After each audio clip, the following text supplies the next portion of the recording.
कि आज के समय में लोग एक दूसरे का रिश्ता तोड़ते नहीं हैं, लेकिन समाज में ऐसे असामाजिक तत्व होते हैं जो एक दूसरे भाइयों का, एक दूसरे मित्रों का प्रेम देख देख करके वो लोग जल जल करके एक दूसरे का जो रिश्ता है वो खराब करवा देते हैं। इसी प्रकार राजनीति के अंदर भी होता है, राजनीति के अंदर भी होता है। राजनीति में देखिए हर एक मतदाता की भूमिका होती है कि भाई एक गांव के अंदर हम लोग अच्छे एक सरपंच को चुने, हमारे विधानसभा के अंदर हम एक अच्छे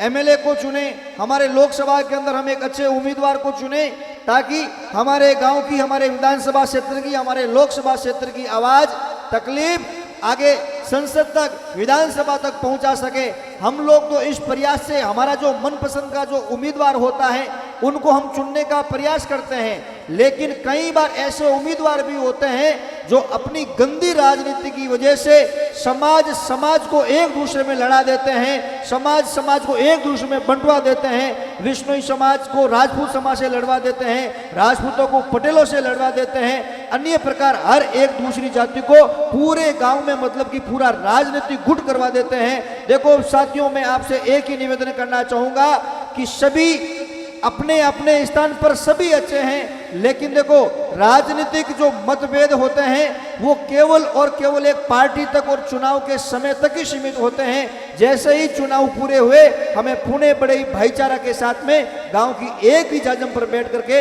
हम सभी को प्रेम भाव रखना चाहिए। कई बार होता है जो राजनीति के चक्कर में रिश्ते ऐसे टूटते हैं, सदियां बीत जाती हैं। वो जो एक राजनीतिक जो द्वेष भाव है पीढ़ी दर चलता रहता है, बाप से बेटों में, बेटों से पोतों में। तो मतलब कि ऐसी जो विचारधारा है उस विचारधारा को मैं खुडाला गांव से यही निवेदन करना चाहूंगा,